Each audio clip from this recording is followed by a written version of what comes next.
what's going on, everybody? This is John Jake Gaming on the mic here, coming at you with a brand new episode of the Bluffton Tech Dynasty here on EA College Football 25. And we find ourselves here towards the end of season number 2. Our season is going to effectively come to an end because I know we are not making a bowl game at 5-7. But there's plenty of positive takeaways to have from this season, and I'm really excited to see what we can actually do with one more offseason. Can we put ourselves in a position to where we can make our first bowl game in school history? So, hope you guys are excited for this offseason because we have all of that and a way for you guys to get more involved into the series as well. Stay tuned for more. So if you guys are excited for this offseason, make sure you go ahead and do a couple of things for me. Hit that like button and then also hit that subscribe button as well if you do have to be brand new to the channel. And without any further ado, let's go ahead and dive right into this thing. So to just kind of recap how things went here in season number 2, and what we found is as the year has progressed, we found ourselves getting better. Yes, we lost a lot of games early on and even struggled against an FCS squad where I was not sure if we were going to be able to win against an FCS team, but we were able to find a way to pull it out. And it got so bad at one point that we lost 3 of our 4 games at some point of the year. But then we were able, actually scratch that, 4 or 5, but towards the end of the year, we were able to find a way to get a big win against Miami. Did lose a heartbreaker against Ball State, who did end up becoming bowl eligible, and then finishing the season strong by blowing out Akron, and then finding a way to win again on the road to beat the Buffalo Bulls. So yes, we are not going to experience any bowl games here in year number 2. But what I do find that I am very ecstatic about, to be honest with you, is that we got better as the season went on, and with all this positive momentum that we have, I think going to be a bowl team is certainly in that realm of possibility. Now, in this season that we had, DJ Armstrong once again did throw many interceptions over the course of the year. But don't let those 23 interceptions fool you. As the year went on, DJ Armstrong was actually significantly better in terms of making the good decisions with the football. And he also found a way to throw for 30 touchdowns on this season as well. So this was somebody that did progress as the year went on. And with a 65% completion percentage, DJ Armstrong has a lot to be built off of. We did also see occasionally JoJo Thompson come into the game. That was when we were blowing out Akron, as well as when DJ Armstrong was shaken up as he is right now. And then Carl Navarro even got a chance to get a few pass attempts into the game. But it seems like JoJo Thompson has the upper hand in terms of winning the starting job in the future once DJ Armstrong graduates at the collegiate level. As for the running game, I thought Will Peoples did have a solid season for us. Will Peoples had almost 850 yards on the season with 11 touchdowns, so I'm very excited to see that. I'm also curious to see what we can do with extended playing time for Ross John. Ross John was somebody who was more of a gadget player for us here in season number 2, but when Ross John was able to touch the field, Ross John was able to make something happen. He averaged over 5 yards a carry, and he also made some things shake in the receiving game as well, with DJ Armstrong also finding a way to find the end zone a couple of times too. As for the receivers, listen, we all know who it was all about. Our top receiver, without any question, was Chris Gentry. While Chris Gentry only caught 64 balls, he managed to make big plays happen almost every single time, it felt like. 1,400 yards, 15 touchdowns. He was so fun to watch, and we're very excited to have him back as a junior. And that's the crazy thing here too. He has 2 more years of eligibility. But who has the second number of receiving yards was a little surprising to me. It was the fellow sophomore CJ Peaks, who was able to make a name for himself as well. 65 catches, 717 yards, and a touchdown. Javion Foreman was second with 6 touchdowns and had 712 yards receiving. The only other receiver that had more than 500 yards this season was Scott McQuarrie, who ended up with a couple of touchdown grabs as well. One thing that I do want to explore in the offseason though, and this is given that we are getting a few tight ends into this upcoming recruiting class, one of which is a 4-star player, is that I'm curious to see if Vincenzo Nazluya could transition over to wide receiver. And here's why I'm thinking this, right? Vincenzo Nazluya, he has this incredible speed. He's seen as a vertical threat. He only has normal dev traits, but I'm looking at his quickness. He has 90 speed, which makes him a weapon, but when it comes to other facets of the tight end game, he's already pretty close to reaching his maximum potential. And even as a freshman, he might get a little bit more in IQ over the offseason. At the same time, though, I don't really see him getting much better as a tight end. So I'm worried about him seeing the field in future seasons, even from an overall standpoint. So I'm wondering if he had maybe a little bit more upside as a wide receiver, just because, and this is also in addition to this, he does have more upside to me as a wide receiver versus as a tight end, seeing that he has wide receiver size. Scooter Page does also have a couple of touchdown grabs, and so does Ross John. And then Tanner Milliam, the junior out of Kennesaw, Wisconsin, does have a touchdown grab as well. We only see him caught a couple of passes, both of which were happening in the last few weeks of the season. Now, defensively, I thought defensively, we had our ups and downs this season, but, our three leading tacklers were all custom players, though. Nash Berte led the group defensively as he had 130 total tackles, most of which were assisted, but he did lead the team in solo tackles as well. He had 130. Porter Lindstrid and Xavier Wilson were also very close to 100 tackles on the season, but couldn't quite make it happen there. But I think the one thing that we have to continue to get better at is we have to find a way to continue generating pass rush. Our leading sack person was Cade Bloom this year, and he only had 4.5 sacks. Our second sack person was Xavier Wilson, who had 4 sacks total, and he did it from the corner position. So that being said, and I know we're also losing, Xavier Wilson, and then Tajay Coles is going to be graduating as well. We need to find a way to generate pass rush. So if we can find a impactful pass rusher, maybe in the transfer portal, or continue to develop somebody that we're bringing into the program already, I think that would serve us extremely well, because not being able to generate any pressure did provide problems for us, as it seems like at times we were really struggling to generate any kind of consistency in terms of getting stops. Now, we did force some turnovers over the course of the season, as Xavier Wilson did lead the way with 3 interceptions, and then Nash Berte actually had a couple himself. We also found a way to get free defensive touchdowns, so with Berte, Xavier Wilson, and the freshman redshirt Randall Gwen able to find the end zone too. So it was really intriguing to see like that unfold right before our eyes. Other guys able to get interception this season include Stephen Harper, Porter Lindstrid, Nico Solomon, and Malik Moon, who Malik Moon definitely got burnt a handful of times. That did indeed happen, but at the same time, though, was really encouraged to see Malik Moon continue to develop. I think it'd be a good corner for us, and he might be our #1 corner of this upcoming season. We didn't force any fumbles, though, which is something that I definitely want to get better at moving forward. But, with that being said, I thought that we took a positive direction overall, even though we gave up more points than last year.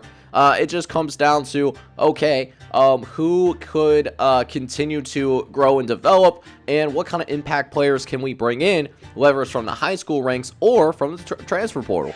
But one unique element that I thought is really important, and really that I want to make unique for my dynasties here on EA College Football, is that I want to have not only realignment, but also promotion and relegation. So this is the point in the year where we also find out who had the worst records in college football. So who is going to be promoted and who is going to be relegated down to the group of 5. Now, last year, Tulane made the jump from the American to the ACC after winning the American Championship in season #1, and they are just barely going to hang on. They had a 2-6 conference record, but it's actually going to be Wake Forest that's going to move down to the American Conference. Tulane is going to be staying for at least one more season. As for the Big 12, it seems like Kansas State could be on an undefeated run, with my Cincinnati Bearcats actually having an excellent season. I'm pretty sure that happened without Scott Satterfield. Satterdaddy is not really beloved by the Cincinnati faithful. Last season, though, we did see Liberty jump up from Conference USA, and it seems like they held their own, just didn't do great in non-conference play, which is why they're not going to a bowl game.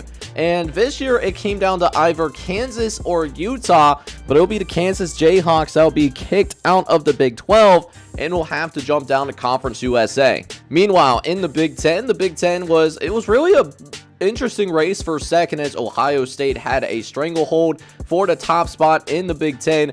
A really dominant conference, but I really want to take the time to shout out the Toledo Rockets here, as Toledo did find a way to be bowl eligible in their first year in the Big 10. And early on in the season, or at least when we played them, we actually saw Toledo ranked in the top 25. So Toledo definitely is there to stay for now in the Big 10. As for who is going to be moving down to the max, so a team that we might have to face in the future, so it came down to either Indiana or Northwestern, but because Indiana has a slightly lesser prestige than the Northwestern Wildcats, it looks like Indiana is going to be getting the nod to go back down to the MAC. So another Midwestern team that is going to be in our presence here in year number 3, since we're going to be staying in the MAC. One thing that I do need to change, or at least make sure that I change when it comes to the Pac-12, though, is that I need to make sure that Pac-12 actually had conference games, because I guess that's not automatically changed when you add or remove teams. Seems like it was a good conference overall, but only 2 teams went 5-7 or worse. It was UCLA, who, UCLA is a really good program, but Oregon State is going to go down because, like I mentioned, well, actually, no, because I can't really use conference record as a determining factor to move teams up and down. I am going to move Oregon State down this year, so they'll go down to the Mountain West. And then here you are with the SEC, and the SEC, last year we did see South Alabama get the opportunity to play in the SEC. And South Alabama did actually find a way to win a couple of games in the SEC this season, but I was really surprised to see who ends up finishing 1-7 in conference play. And that's the LSU Tigers. I could not believe my eyes when I saw this. I cannot believe that LSU, with the type of talent that they had, they went 3-9 this year with a 1-7 conference record. So LSU will actually be the ones that will go down to the Sun Belt, which is wild to me. So we advance to Conference Championship weekend, and we see who the Heisman Trophy winner is going to be. And it looks like it is going to be Avery Johnson out of Kansas State. Helped led the Wildcats to an undefeated regular season and accounted for 44 touchdowns over the course of the season. So definitely well-deserved for sure. As for the other award winners, I don't think that we have anyone on these award lists, so I just wanted to see if we had anyone even get on the the awards list. Surely we'll see something for Chris Gentry, because Chris Gentry, had an excellent season. And we had a couple of the best defensive backs in here, though. So Xavier Wilson was second for best defensive back. This is for the Jim Forpay Award. He did miss out to Micah Harper, the senior redshirt out of Chandler, Arizona. We also had Porter Lindstrid on this list as well, but he's just a sophomore, so Porter Lindstrid does show that potential to maybe win the Jim Forpay Award someday.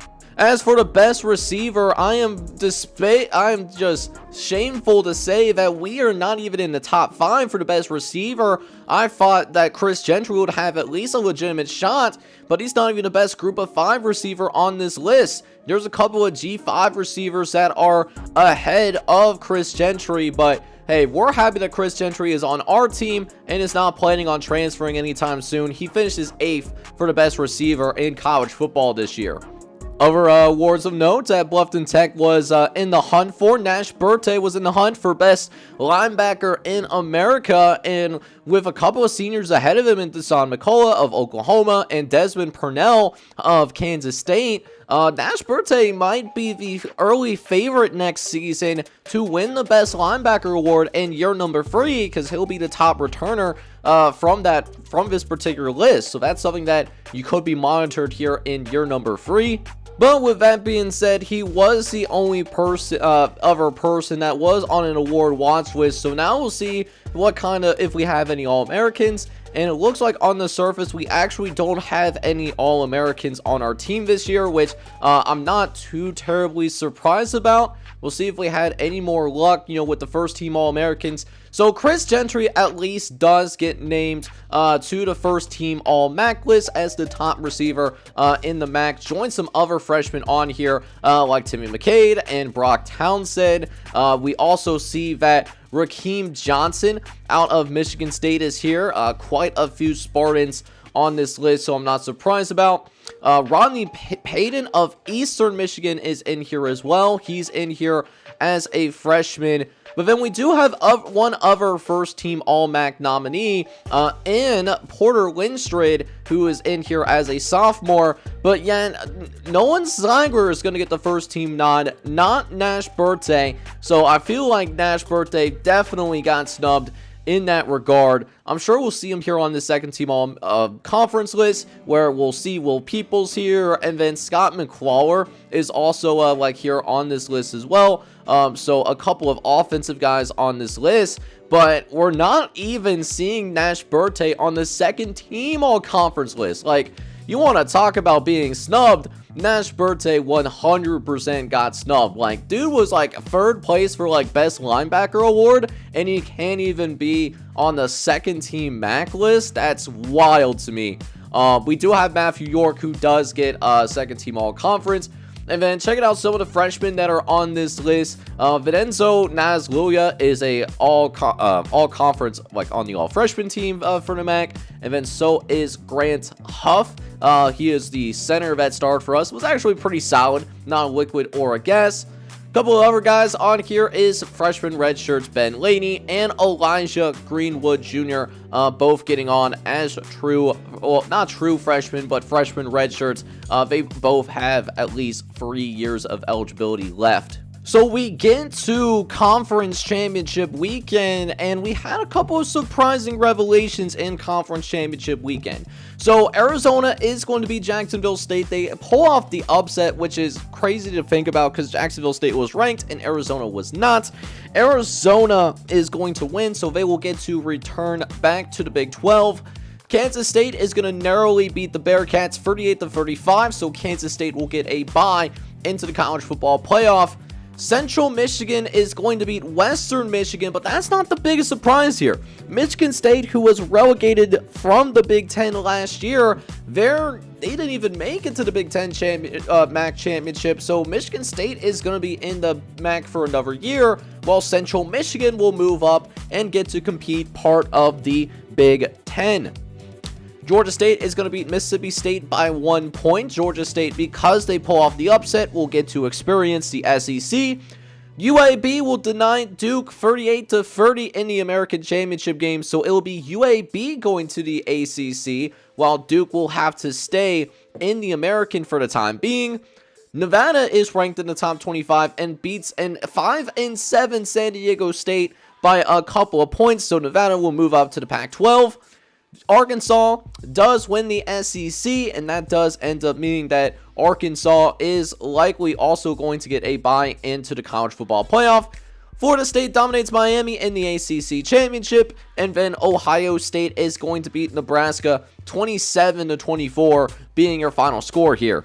But the college football playoff also plays itself out, and I definitely want to have a couple things of note here. So Fresno State actually does get to be in the college football playoff. They got in, even though they didn't win the Mountain West, they got in as an at-large, which is, really cool to see, Fresno State getting that kind of opportunity.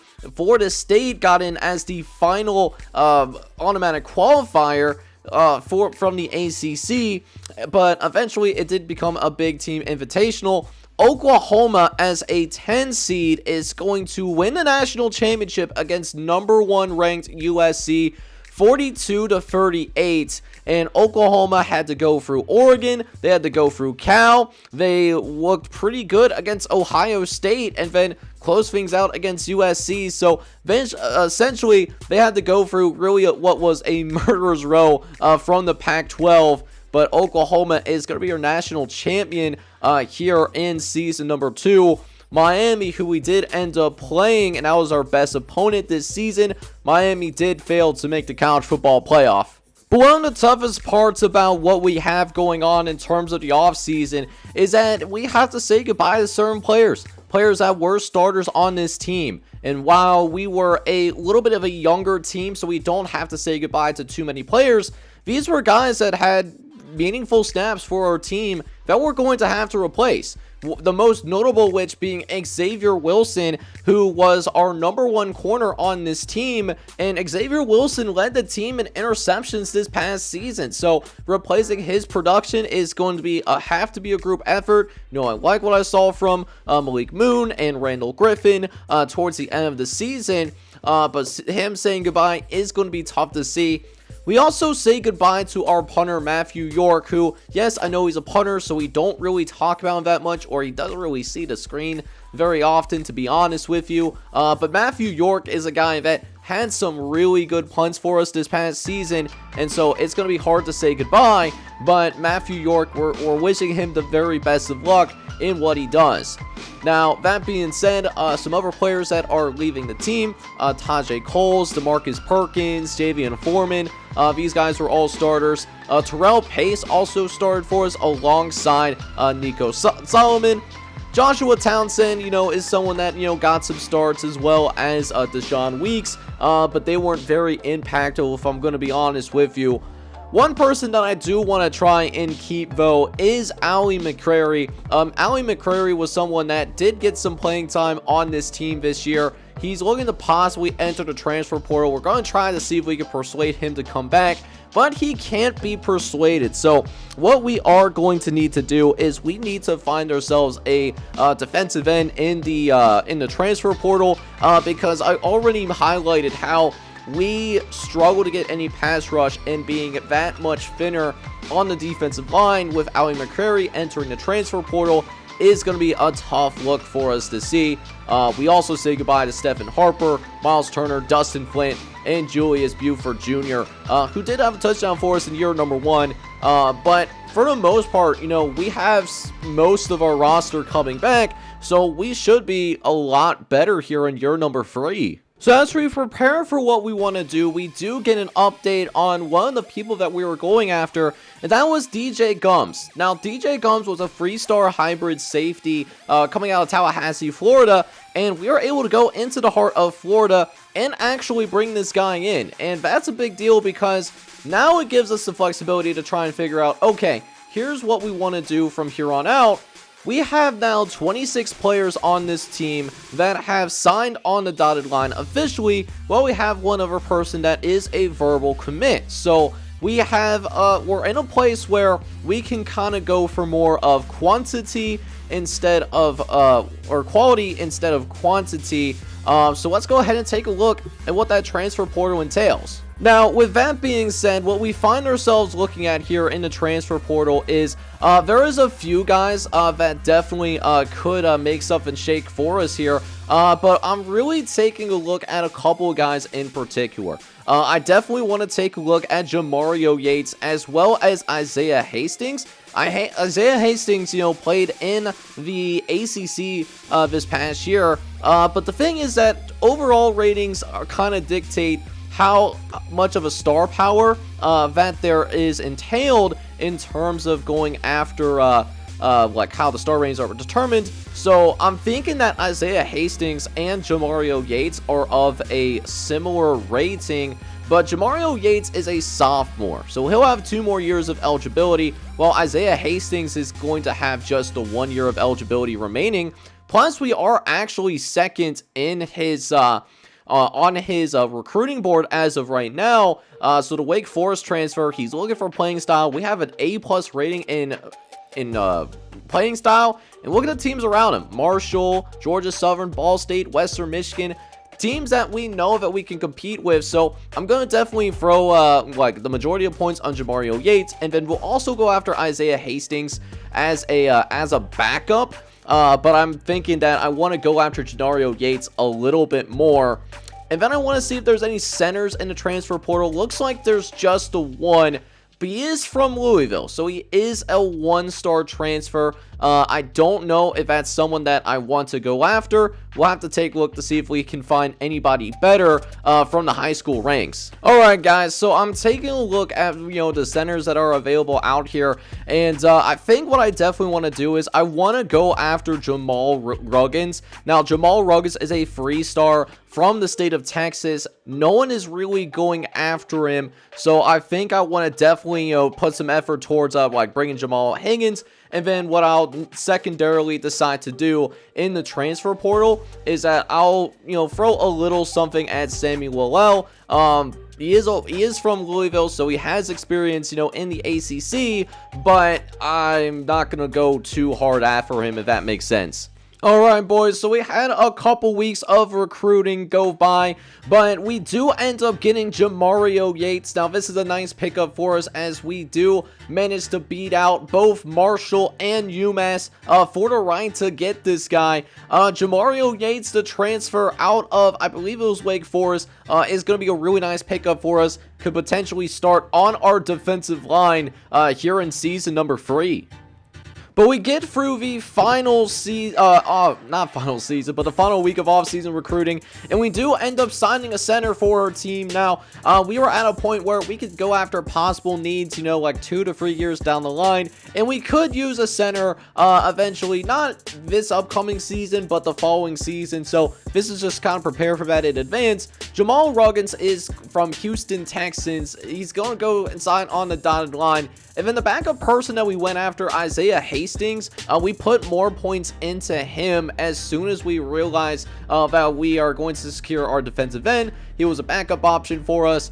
We still managed to almost get him. We were right there, but Florida State is going to end up swooping in and grabbing him. I still feel pretty good about what we got for the transfer portal, even though it was not necessarily all that much. So while we were able to secure another replacement for Ali McCary in the transfer portal, we got someone that, might be slightly better and a little bit younger, to be honest with you. He has 2 years of eligibility, while Ali McCary probably has, 1 year at most. We do find out where Alan McCrary is going to go. He's going to sign with the Raging Cajuns, and if that sounds familiar, we played the Raging Cajuns in year number 1, and, we ended up losing them late, so it looks like Alan McCrary did end up deciding to be closer to home for his final year of college football. But I thought overall we end up signing a very good recruiting class. We put together the number 48th class in the country, and it was actually competitive for what Michigan State was able to put together. Now, Michigan State has slightly better quality, and they did end up going after slightly more people than what we did end up going after. Michigan State went after 33 guys, and we got 29. But we end up signing at least one 4-star, and besides Michigan State, we are the only ones in the MAC that ended up signing a 4-star player, and us and Michigan State are the only two teams in this conference that ended up signing a majority of 3 or 4-star players, while most of the MAC ended up signing 2 and 1-star guys. So this makes me very hopeful for the future, as we could find ourselves towards the top of the MAC here in year number 3, especially if we continue to keep up this kind of level of recruiting overall. And in case y'all are wondering what's happening with the Indiana Hoosiers, who are going to join the MAC here in year number 3, Indiana did not sign a very good recruiting class at all, even though they do have the benefit of being a part of the Big Ten. They only managed to sign 4 3-star players, and their recruiting class is barely within the top 100. Even Toledo, we ended up signing a very similar class. Granted, they only managed to sign 16 guys. Toledo decided to opt for quality instead of quantity, knowing that at least in this particular season, Toledo probably didn't have the same resources as many of the other schools that they were going up against in recruiting. But one of my favorite things to do in these series is I like to get you guys more involved in a personal way. And one way I like to do that is to give you guys the opportunity to get custom players into this series. So with that being said, even though Jamario Yates is a transfer and we're just going to let him be, all of these other guys that you see on this list, and it's 28 other players, these guys are all going to be available for you to go ahead and be custom players in this series. So here's how it's going to work. I'm going to have a template down in the comment section below. It's going to be considered a pinned comment. And what I need you guys to do in order for you guys to be a part of this series as a custom player, as a true freshman, is I need you guys to go ahead, fill out that template. And what's going to be entailed in that template is, here's the guy that I'm going to replace, within this recruiting class, because you guys already know I can't cut true freshmen because the game doesn't allow it. But at the same token, let me know what your new player's name is, and then any swagger that you want on your particular player. So this is a recruiting class. There is definitely plenty of players available in this particular recruiting class. So I'm curious to see what you guys come up with. Let me know down in the comment section if you want a custom player or not. But with that being said, let's go ahead and jump into what kind of positional changes do we want to go ahead and do as we prepare for season number 3. So here we are with our position changes, and the first thing that we gotta do is we gotta make a position adjustment for our athletes. Now, the 3-star that we came after is Jamal Ruggins, and even though he wasn't identified as a bust, I was a little disappointed to see him only come in initially as a 58 overall. However, I took a closer look at him, and it looks like he might actually be better served to be a part of my defensive line. So I think exactly what I'm going to do is I'm going to go ahead and make him a defensive tackle, because you already know I love to have some beef in the trenches. Even though he was not what I intended to go for with the, I wanted a center, still couldn't ignore the fact that he could be a solid defensive tackle for us. Now, the other athlete that I'm going after as well is Jermaine Dunn. He's a freshman out of Maria Stain, Ohio. Seems like he is listed as a quarterback initially, and it seems like quarterback is actually what he is best suited for. All the other positions he would actually go down. So Jermaine Dunn is a little bit undervalued, I guess is the word I'm looking for. We'll have a couple of opportunities to develop Jermaine Dunn and David Nance. They could possibly grow into starters later in their college career. I mean, DJ Armstrong is around, and then JoJo Thompson could be a placeholder for a couple of years while we try to figure out the quarterback position long term, because I don't see Jermaine Dunn or David Nance to be kind of those star level players. So one thing that I want to explore as well is I want to see how Vincenzo Naswilio is over at the wide receiver position. So we went ahead and checked that out, and it looks like at the wide receiver position he would go down to a 68 overall. And you see the number of wide receivers that I have. I already have 9 wide receivers on this team, and if I made him a wide receiver, there's a good chance that I probably wouldn't even be able to get him to actually see the field, right? So what I am going to do is I'm going to keep Vincenzo over at that tight end position. Scott McCullough is supposed to not transfer, but graduate after this upcoming season. We'll just have to see if Lilia could hold off Maverick Bentley in terms of trying to retain that tight end 2 position. One player that I definitely want to keep an eye out for long term here, though, is Dean Rochester, who does come in as a 4-star, but he'll end up being a tight end 4, so would likely redshirt here for his freshman season. But because he does have proximity to home as his deal breaker, we don't have to worry about him entering the transfer portal at any point. That being said, because we didn't necessarily get ourselves a center, I want to get ourselves up to 3 centers, but before I do that, I'm taking a quick look at our offensive line, and it seems like we'll definitely have a solid offensive line, but one area of concern that I do have is right guard. Right now, Derek Tutt is the best guard that I have at a 67 overall. Now, Brennan Tubbs could certainly improve, and so could Marcus Cantrell. But here's the thing. I think what I want to do is I kind of want to flip these two, right? So I think what I want to do, I want to move Kentrell over to center. So we'll have him go over to center.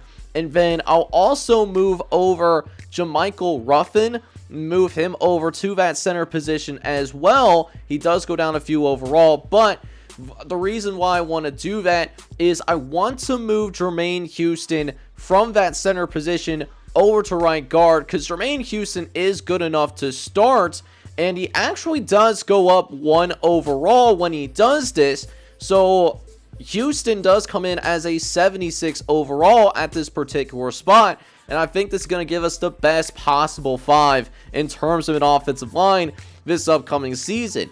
And what this does as well is that not only does it give Marcus Kentrell and Jermichael Ruffin, a little bit of time to develop before they see more consistent playing time, it also ensures that at least for my starters, I don't have any weak spots on my offensive line, while also simultaneously continue to develop the young guys that we've recruited over the past couple of seasons. Now, one more thing that I might go ahead and do this upcoming season is I go over to the defensive side of the ball. I notice that I do need some linebackers over on this side. There's only Ben Laney and KJ Hartley over on this side at this moment, and it'll be a position battle that I'll definitely keep an eye out for.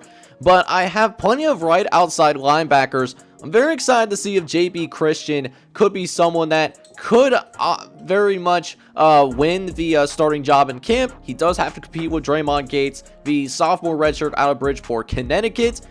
But I'm looking at all of these freshmen that I brought in, and I think what I want to do is I want to take Cameron Titus, who is slightly behind Chris Henderson when we first arrived for camp, and I'm going to move him over to the left outside linebacker. Grant, he actually could be better over at the left outside line, actually as a defensive lineman. But Cameron Titus, we're going to move him over to left outside linebacker here, and then we'll give him a chance to develop behind both Bob Laney and KJ Hartley, so that by the time he's either like a sophomore redshirt or even a junior redshirt, he's going to be really good for us moving forward, and we're excited to see him in his development. Brought in some solid linebackers for sure. Alright boys, so we are taking a look at the offseason training results, and we actually jump up to an 80 overall as a team. We're going to have an 80 offense and an 81 defense. Got a couple guys that are definitely close to 90 overall. Will Peoples and Nash Birthday are closing in on 90 overall, with a few other guys, getting some love. Ben Conrad definitely putting some work in the offseason. He's up to an 85. He's up to an 85 overall, so I love to see that. We'll definitely take a look at things, position by position to see how things end up shaking out. So DJ Armstrong is going to jump up. Looks like he's up to an 83 overall, so not much improvement, but I expect that out of a senior. What I am surprised about, however, is that Carl Navarro is going to move ahead of JoJo Thompson. Now, JoJo Thompson's still going to be the long-term person at the quarterback position as we look forward to next season as well as the following season. But at the same time, though, Carl Navarro, it looks like, is going to be your backup quarterback. He does have, a cannon of an arm with 99 throw power, so maybe in terms of those Hail Mary situations, we bring Carl Navarro in for those, but still DJ Armstrong is going to be our primary quarterback. For tailback, Will Peoples is going to continue to be that person that we flex out as the starting running back, obviously, but we do have a little bit more depth behind him now. We do have JD Weeks, who jumps up to a 75, and then Samuel Steele, who was redshirted this past season, he's now at a 73 overall. Ross John, who is our gadget player, he's a 75, but I'm curious to see if he sees the field as often with the emergence of JD Weeks, though. For wide receivers, we actually do have a couple of wide receivers. Chris Gentry is going to be our number 1 this year, as Chris Gentry looks to build off of a 1,400-yard season that he had in year number 2. But someone that really put in a ton of work, though, is Javon Moore. I don't think I said Javon Moore's name one single time over the course of the season going through. But Javon Moore, credit to him, man. He really put in the work. He's going to be our number 2 receiver this upcoming season. still expect to see, mixture of, Scooter Page, CJ Peaks, who have some experience alongside Tanner Millam. A couple of guys who I am curious to see if we can get on the field would be Justin Credible, who seems like a very physical receiver. And then Teron Bell intrigues me as well. He's just about as fast as Chris Gentry, just doesn't have the same pure ball skills that Chris Gentry also happens to have. At the tight end position, Scott Muller is going to be the starter, but it looks like both Mendenzo Nazlilia and Maverick Bentley are going to be both 75 overall. So I'm going to keep Nazlilia at that tight end 2 position for right now, and then it's just going to be a pure logjam for tight end 4. Gunderson could be someone that could be cut, to be honest with you. 4th-string guy as a senior redshirt is a little embarrassing, but I don't know what to tell you. Briefly look at the offensive line. Spanley is up to an 81 among the starters. Paulding is an 86 and one of our best players on the team. Conrad almost ends up surpassing him, so maybe Conrad starts at right guard, depending on what we see over there. No training results for... Oh, there it is. I was about to say, I know I have some sophomores over there, but Grant Huff jumps up to an 83 with Jermichael Ruffin at 75, so we love to see that. Jermaine Houston is an 82, and then Aiden Crater is a 76 overall, so we're going to have a solid offensive line. We're not really going to have any weaknesses, except maybe right tackle, but even Aiden Kramer, he's not going to be a liability either, at least I don't think this year. We should be able to, really move some people at the line of scrimmage. Now, on the defensive line, though, we do end up seeing, who's going to end up shaking out in terms of the defensive line. And it looks like Jake Jackson, who was on his team last year, he might just barely, win it out over Cordell Torrance, who is a freshman redshirt from Powell, Ohio. 81 overall as a freshman is crazy to think about, though, so we're very excited to see his future. But I think for now we're going to start Jake Jackson, with Cordell Torrance being that rotational piece. On the opposite side, John Decker IV. We're going to bring out John Decker IV. He was a true freshman when we started this series, and he's finally going to get his chance to start here. But definitely keep an eye out for Chandler Amore, who we brought in last year's recruiting class. He has 80 free speed, so if he does get more of an opportunity this upcoming season, he's going to be extremely quick, and he's going to be a problem. But for right now, while we're developing his skills more, it's going to be John Decker IV's show. For the defensive tackles, we have 2 good defensive tackles. I think Cade Bloom is a senior at 84, and then Devin Skates, who's just a sophomore, he's at an 80 overall. So we're going to have some dudes on this defensive line for sure. Should be much improved. The depth is a little bit questionable, though.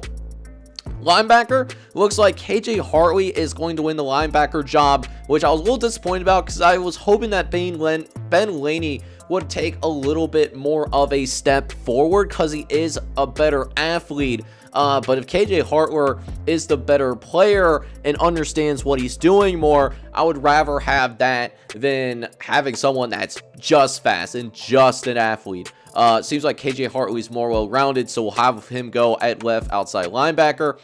We know Nash Birthday is going to be the starter, and then Elijah Greenwood Jr., who we saw sparingly as a freshman, he's going to be your second linebacker when we do end up going in like a free 4, one of those like linebacker sets, but we're mostly got 4-3 kind of team. Ol McBoomer and Caleb Jackson do take some decent strides during their redshirt season. And then at the right outside linebacker, Draymond Gates is going to win the starting job. So I'm a little disappointed here as well because JB Christian, is one of the better, players that we brought into the season 1 recruiting class. And yet freshman year is really that year where you're supposed to see someone improve the most. And yet he doesn't really do that, right? Although we did bring him in as he was a 2-star player, to be fair, but I was hoping that JB Christian would be able to seize the job, and that just didn't happen here. Again, same thing as the left outside linebacker spot. Draymond Grates seems to be well-rounded a little bit more so, whereas JB Christian is really more of an athlete at this time. Now, in the secondary, checking out how things shake out in the secondary, we do have Malik Moon and DeMarvin Holland. DeMarvin Holland seemed like he came out of nowhere, right? Because DeMarvin Holland, we didn't really talk about very much at all during his freshman year. I was expecting to see like a Randall Glenn, and Randall Glenn had some great moments, but Randall Glenn didn't really put in the work in the offseason, which I'm very disappointed about. DeMarvin Holland did, and DeMarvin Holland might be the better play here because he's got 90 speed, so we should have a pretty quick secondary outside of Malik Moon, where Malik Moon is more of a slot corner, but he has amazing change of direction though. And then Vlade Kolesnik is probably going to be our number 3 corner that we bring in for either like dime or nickel packages. It's going to be between him and Randall Glenn, leaning towards Vlade Kolesnik at this time. Kelly Morris is going to be our corner 5, which him at 78 overall, especially in the MAC, that's going to be pretty good. And then these two still need to develop, obviously. At free safety, Sue Render actually makes a huge step forward, jumps all of these other guys. Hunter Haynes, I thought, was going to win the free safety job, but that did not happen here. Sue Render surprising some people in spring and summer camp, and Sue Render is going to win the free safety job pretty convincingly, so I'm excited to see what he can do after being redshirted in his true freshman campaign.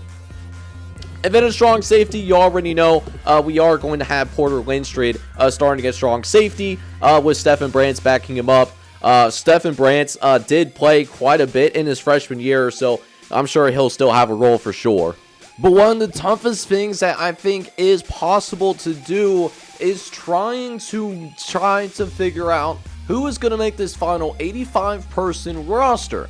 And because we have this final 85-person roster, we have 99 people on the team that is wearing a Bluffton Tank jersey, and as such, we got to figure out, okay, who is going to be a part of this Bluffton Tech squad moving forward. So we have 14 people that we need to figure out who is going to be entering the transfer portal or encouraging them to transfer. We'll see who those 14 guys are. So the first guy that I'm taking a look at here specifically is Ashton Varner. Now, Ashton Varner, right now, he's listed as my 7th wide receiver. He's not even that fast either, and honestly, Trayon Bell could be on the chopping block next season. But we're going to go with Ashton Varner for right now out of this wide receiver room. He's an upperclassman, and you know, he's probably not going to see the field at this point, so he's going to be one of my cuts.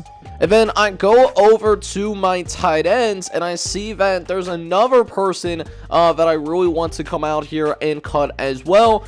Alex Gunderson, he's a senior redshirt from Charlotte, North Carolina. You know, again, you know, we have, you know, younger options here. You know, Chad Eden and Dean Rochester are both here, and, you know, they're both just as good and have more upside, per se. So it's a tough world out here, but we're going to say goodbye to Alex Gunderson as well. Meanwhile, taking a look at the middle linebacker room, what I want to take a look at is Marquez Carty.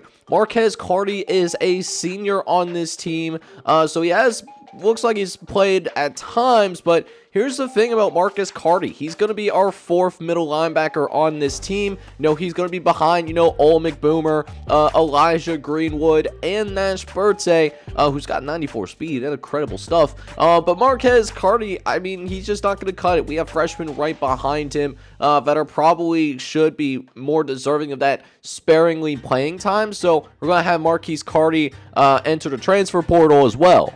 And then in addition here, man, like, we know that Sue Renner is going to start, but I'm looking at one of these two safeties, and what I really want to try to avoid is I want to try to avoid this idea of cutting your guys as custom players.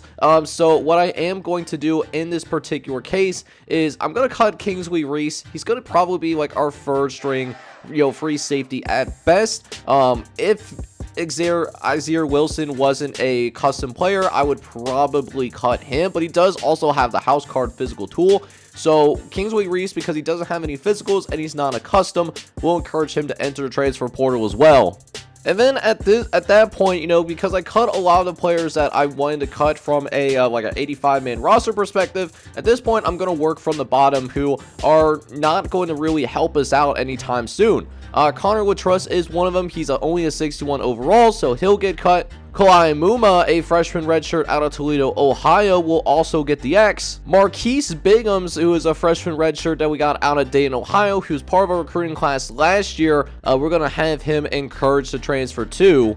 Johnny Chansey doesn't seem like he's going to be very valuable for us moving forward, so we'll have him enter the transfer portal. And then working from, like the last guys that I want to work from the bottom is Logan McNichols, a sophomore redshirt out of Cincinnati. Chandler Moore, of a freshman redshirt out of Groveport, Ohio. And then Trayon Bell, who we're thinking about cutting next year anyways. I think we're just going to go ahead and do it a year early. We're going to have him encouraged to transfer onto this team. But after we eventually figure out who's going to be part of the final 85-man roster, we do end up going forward and, you know, making these, like, conference realignment changes. So we see Wake Forest that's now in here in the American Conference. Replacing them was UAB, who won the American last year. They will join Toledo, who is still hanging in there in the ACC, but got some work to do if they want to stick around. In the Big Ten, Central Michigan is going to take the place of the Indiana Hoosiers, and they will be joined by Toledo, and Toledo actually has a higher overall prestige, so it has them in a better spot to actually compete in the recruiting aspects. We'll see if Central Michigan can do the same. Over in the Big 12, we have Arizona returning back to the Big 12 after an 11-3 campaign, but Liberty is still sticking around though. Liberty able to stay in the Big 12. However, the same could not be said like we mentioned for the Kansas Jayhawks, who are now down in Conference USA. In the MAC, we still have the Michigan State Spartans, who failed to make the MAC championship game last season, but they will be joined by Indiana, so they're not too far away from us here at Bluffton Tech, so could be someone that we see on the schedule next season for sure. In the Mountain West, Oregon State is here in the Mountain West of this upcoming season, as they will try to get back to the Pac-12. And then for the Pac-12, I did change the conference rules up to where they will have 9 games now. So hopefully we'll see if that actually takes or not real quick, because sometimes it does. Okay, so we should be good there. The Pac-12 does have the right number of conference games this time. In the SEC, we do see South Alabama is still sticking around, but Georgia State able to make the cut for the SEC after winning the Sun Belt Championship last year, and in doing so they denied Mississippi State. However, they will have a fellow SEC team in LSU down here in the Sun Belt as well, after a really head-scratching season for LSU, finishing just 3-9 with the level of talent that's on this roster. Alright guys, so with some cuts being made, we do get ourselves up to an 81 overall on the offensive side of the ball. So we take a look at what our schedule is going to look like here in year number 3, and I did make a couple of adjustments onto the schedule. So the 2 adjustments that I made was that I did replace the game that we had with Louisiana Lafayette, so that we can see Allen McCrary trying to try to prove him wrong, that he shouldn't have left our program in the first place. So that will be our opener, and this time we will go on the road, because the very first game was against Louisiana and that was a home game. Now we will go and play the Ragin' Cajuns here in year number 3, and then we alternate between conference games and non-conference games. So then we will open up against Northern Illinois. That'll be the first time we played the Huskies in this series. We have Toledo, which is going to be our rivalry game, wanting to get the rivalry game in. Ohio will take on the Ohio Bobcats, who finished 5-7 last season like us. UMass, who gets to be at home instead of a road game for once, followed by the Miami of Ohio game. Then we have our other Power 5 matchup, where we have Wake Forest on the road. So that will be probably could be our toughest game, is that Wake Forest or the Toledo matchup. It's one of the two for sure. And then we get into the rest of our conference schedule. We will take on Eastern Michigan, Western Michigan, Buffalo, Ball State, and Akron. and we actually do not get a chance to come out here, and we don't play Indiana, and we don't play Michigan State either in conference play. So the road for us to go to the conference championship in year number 3 actually seems pretty open. We should be a competitor and a legitimate player for the MAC championship this season if we just handle our business. And with that being said, boys, this is going to wrap up the offseason as we prepare for season number 3. We are really looking forward to this opportunity to really show that we not only are we a bowl team, but we could be one of the better group of 5 teams in the country. And we start in the next episode where we go on the road to take on the Raging Cajuns of Louisiana Lafayette. Very excited to get this game going, and I hope you guys are excited for it as well. If you enjoyed this offseason of Bluffton Tech, make sure you go ahead and do a couple of things for me. Hit that like button, and then also hit that subscribe button as well if you happen to be brand new to the channel. And of course, check out that comment section if you want a custom player in the Bluffton Tech series. But with that being said, this is John J Gaming on the mic signing off, but hoping you guys are all out there having a good one. Take care, everybody.